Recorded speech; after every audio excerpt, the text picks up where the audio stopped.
ward. We also, as part of our investigation, were rapidly able to find out that 4 healthcare workers also were positive for COVID.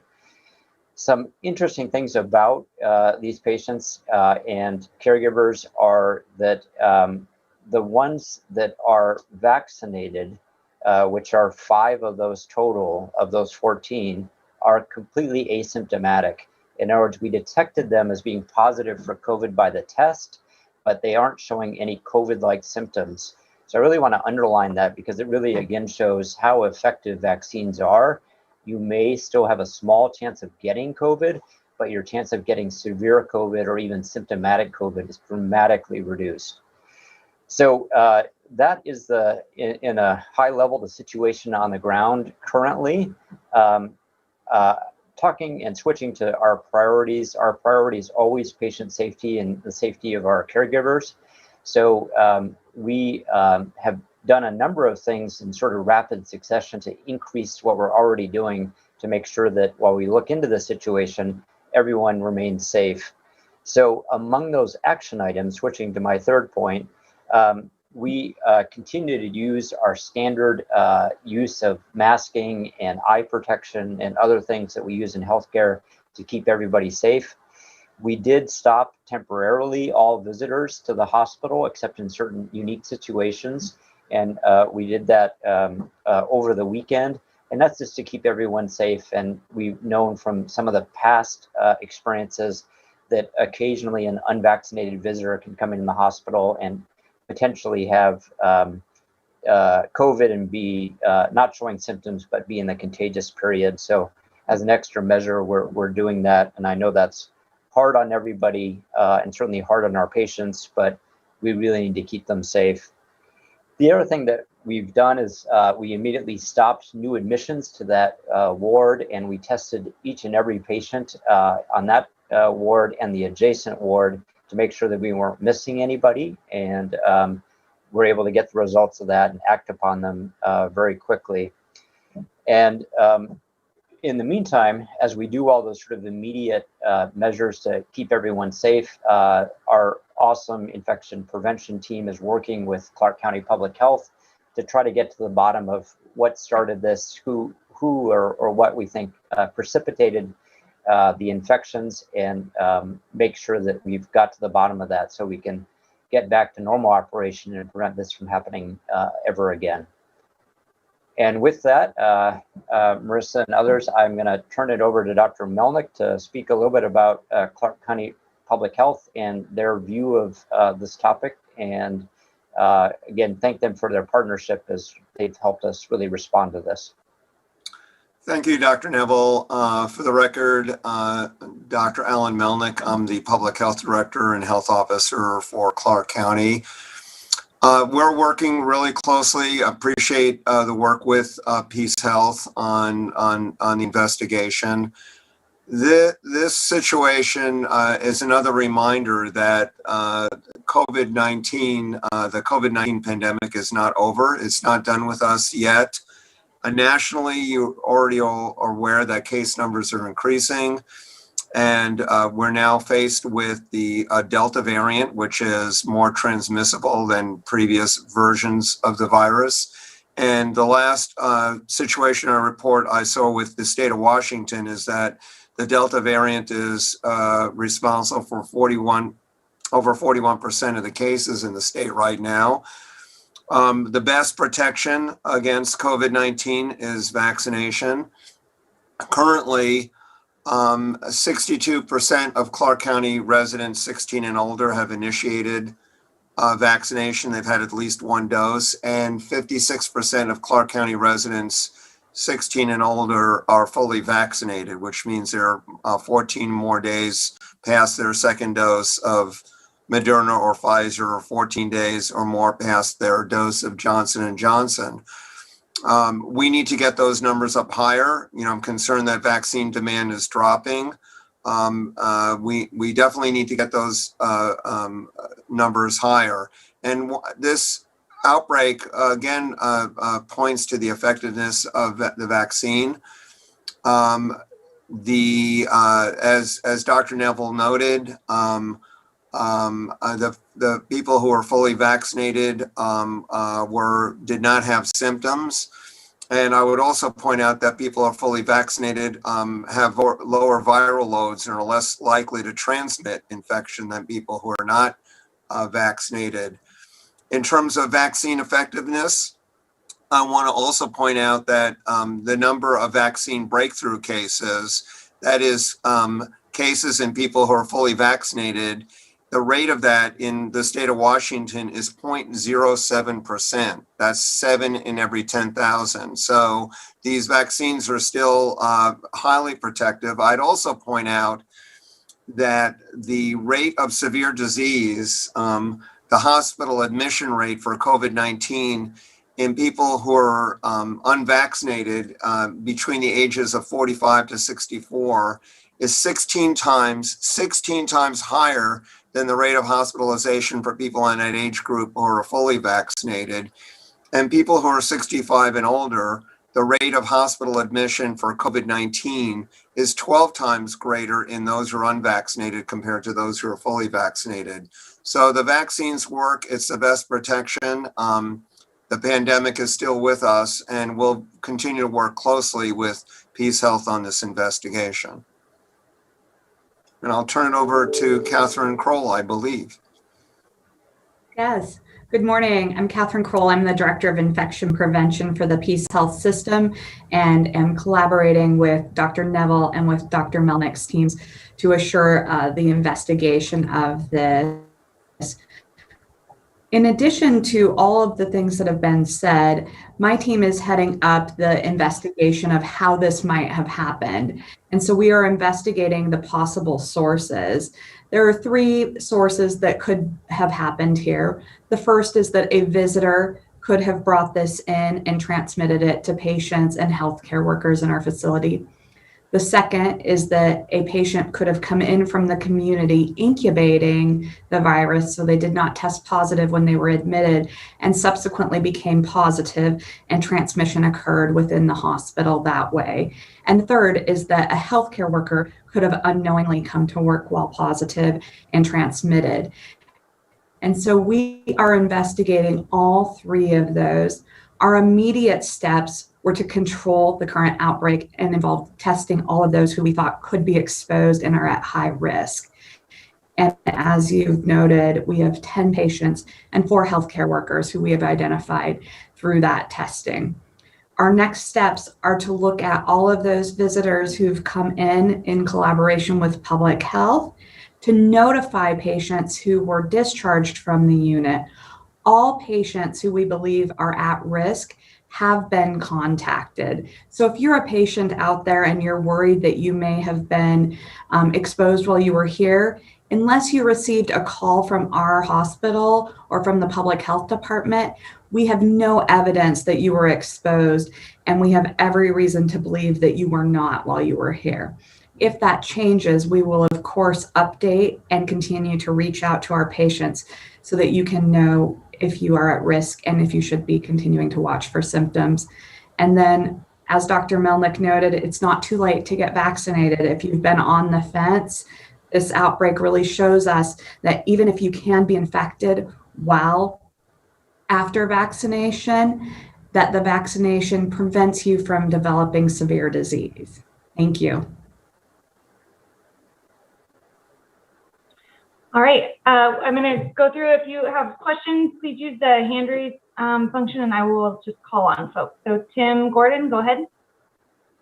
Okay, I think I've got a couple questions. One, I just maybe is best for Dr. Neville, but I'm curious how sick. What are the symptoms of those who are sick, those unvaccinated patients? What's their level of illness? And then I'm also, from Dr. Melnick, I'd like to ask a question as well about something, but I'll start with that. Thank you, Tim. Great question. So it's a range. So again, starting from the vaccinated patients, they seem to be completely asymptomatic from a COVID perspective. So that's really, really encouraging. The folks who were not vaccinated range from very, very mild symptoms that require minimal additional intervention to a few who are having more severe symptoms. We do not have anyone at this moment who's requiring ICU level care related to this, which again, we're really grateful for. Okay, thank you very much. Can you say whether any of your 4 healthcare workers were unvaccinated? Yes, I can. Thank you, Tim. We do not have mandatory vaccination policy at this time, just like most health systems do not. And we do, some of those healthcare workers were either unvaccinated or had not completed their vaccination. So they had started them but hadn't completed them yet. And then, of course, some indeed were, and the ones that were are the ones that seem to be very protected in terms of symptoms. So I'm taking it that is it 2 and 2, or can you say two vaccinated, 2 completely vaccinated, or? Yeah, so thank you. It's 2 unvaccinated and 1 in the process and 1 fully vaccinated. Thank you so much. And I want to dominate, but Dr. Melnick, if you don't mind my asking you as well, you talk about the breakthrough case percentage is so low. Can you explain how we have 5 out of 14 in this case that's higher than the average? Yeah, well, this is just a small sample of what we see in the state. So with the numbers that small, if we were to test the entire population, we'd see a lot. We'd likely see a lot more infections, if we were to do screening in people who are unvaccinated. So the issue is really, statistically, it's a small sample size, and the point I want to make is, if we tested more, we might be able to find more. But the point about the vaccination, besides the low rate of breakthrough that we're seeing, is that people who are breakthrough cases generally are often not detected because they don't get sick, and we know that they don't transmit as well. So that's a bigger take-home point here. Absolutely, excellent, thank you. And how soon will we know if this is a Delta variant? And then I'll be done. So when we do these, not all cases, not all specimens are sequenced in the state of Washington. So the numbers I gave you about 40, the 41% number comes from, there's a random, I believe it's around 5% of all cases are randomly sampled for variants. And that's where we get the population numbers that we have. We know what percentage of cases across the state are due to variants. We also test specimens from outbreaks. The reason we test specimens from outbreaks is we're looking for not just the Delta variant, but we're looking for new variants as well that might be transmissible, especially if you have outbreaks with high attack rates, where lots of people get sick. We also test for variants when we're seeing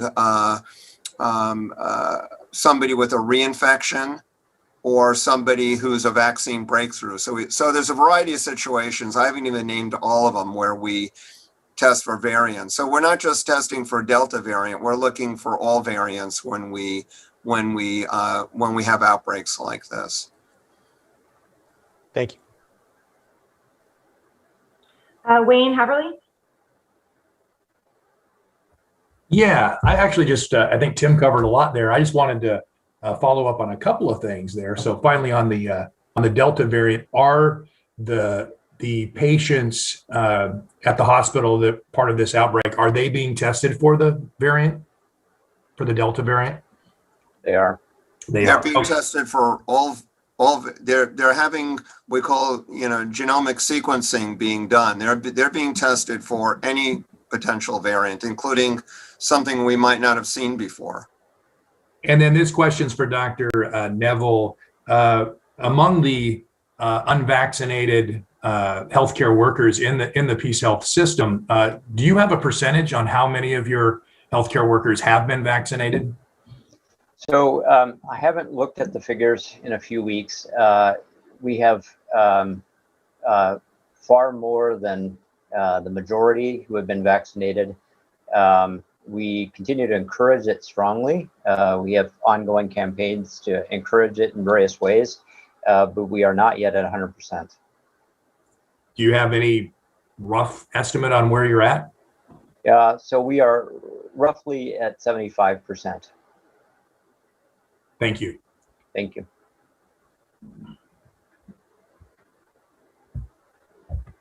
Katie Fairbank. Yes, hi. My question would just kind of be going off of that. Do outbreaks like this kind of go into consideration as to if PeaceHealth would require vaccination for healthcare workers, or, is there a certain point that you would get to when you would consider that? I don't know if that's kind of a question for the system as a whole, but. Yeah, Katie, I can answer that. It's a great question. So certainly, I mean, our foremost mission, right, is to keep our patients safe and our caregivers safe. Having an exposure like this does make one pause. We already had a lot of energy around universal vaccination, and this is something that we'll be, at a system level, we'll be doing a lot of discernment around. At this point in time, there are not plans to vaccinate, to mandate vaccination for everybody. But there are some other plans that we think may mitigate further, lessen further the risk that those caregivers may pose to each other or their own safety or to patients. And unfortunately, I'm not in a place to discuss those yet, but we've got teams thinking about what those additional strategies would be. Thank you.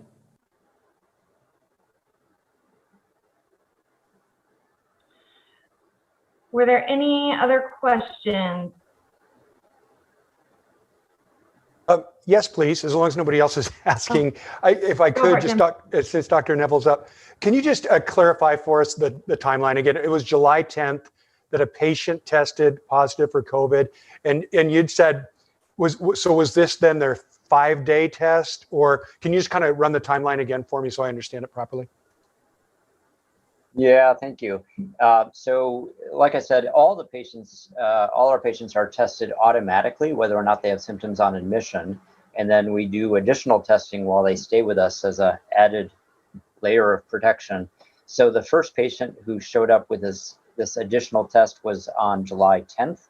And then the second one was the subsequent day we became aware of that patient on July 11th. And then as we moved into universal testing of patients on that ward, we were able to detect the subsequent patients. Right, and then so the initial patient, though, obviously it wasn't their admitting test because they wouldn't have gone to that floor or ward if they tested positive coming in. That's right. So if you test positive coming in, you go to a COVID ward where you're kept with other COVID patients for your protection and the protection of others. So they tested negative on the initial test. And as Catherine spoke about, what we're trying to figure out now is things like you can test negative as you come in, right? If you're incubating the virus, but you don't yet have enough virus in you to test positive.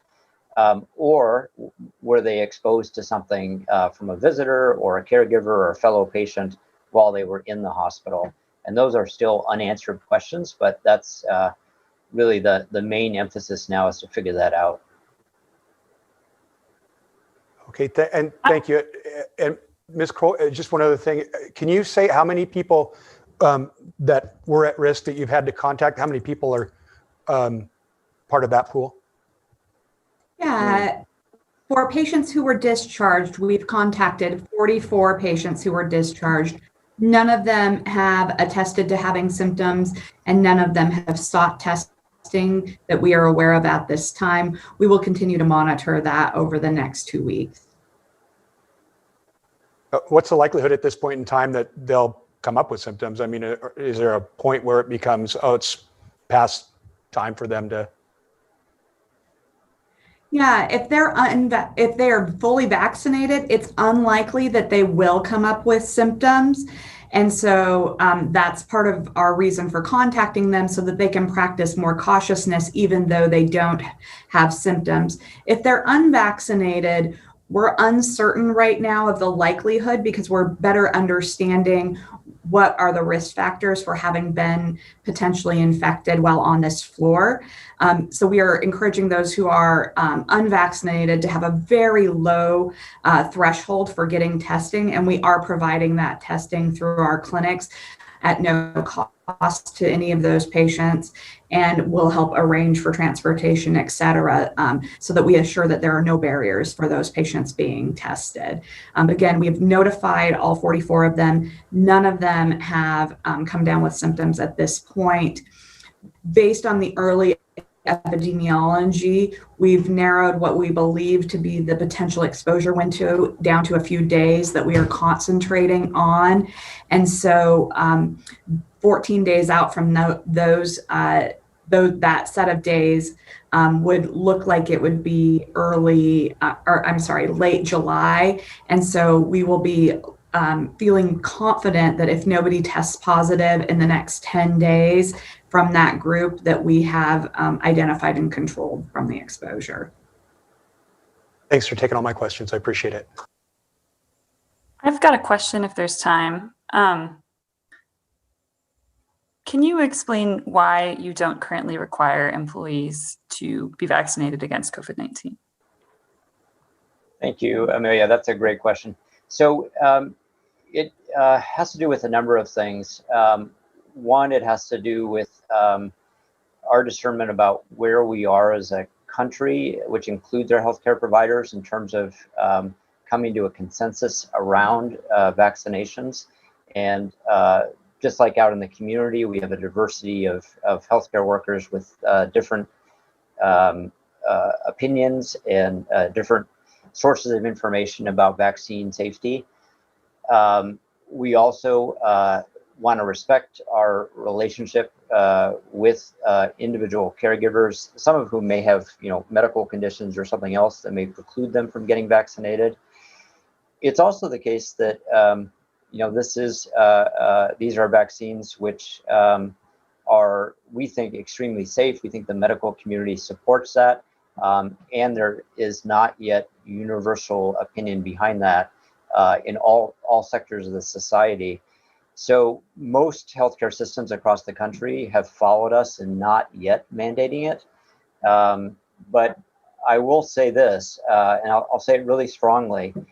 If a place as safe as PeaceHealth Southwest, with extraordinary experience taking care of COVID patients and an extraordinary public safety record, can have an outbreak like this, it really shows that we are all extremely vulnerable to COVID reemerging. And we're all tired of COVID, right? We want it to go away. We want to be able to stop wearing masks and stop social distancing. And I get that and very sympathetic to that.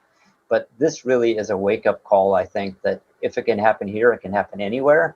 And the energy around vaccination needs to increase even more than it already has. And if there is any silver lining to this story, it is that it again points to the fact that if you're vaccinated, you may still get rarely a extremely mild asymptomatic form of COVID, but you won't get severe disease. So please, if you're hearing this message out there, strongly consider getting vaccinated. There's still plenty of vaccine out there. Thank you. I want to just make sure that I get the first part of that I understand what you're saying in the first part of that. You said you want to respect the sort of range of opinions that your providers and staff have on this issue. And what you're describing there is really a political divide over vaccines, not a medical debate, correct? I think the medical community is really unanimous or nearly unanimous that vaccines are the way to go. I think what we've seen with COVID-19 is, unfortunately, the medical opinion on this hasn't always been the overriding one for everyone. And that's really unique and tragic in some ways in terms of the consequences. But we do really value our relationship with our caregivers, and we continue to engage in dialogue with them And I will say that we will be putting measures into place to further reduce the risk should folks choose not to get vaccinated, to make it really unlikely that they can transmit anything to anyone else inadvertently, and to keep them safer. Thank you very much. And I'm not trying to sort of denigrate the idea that you would want to take into consideration those kinds of beliefs and values, just trying to draw out that distinction. So thank you. Thank you, Amaya. Any other questions?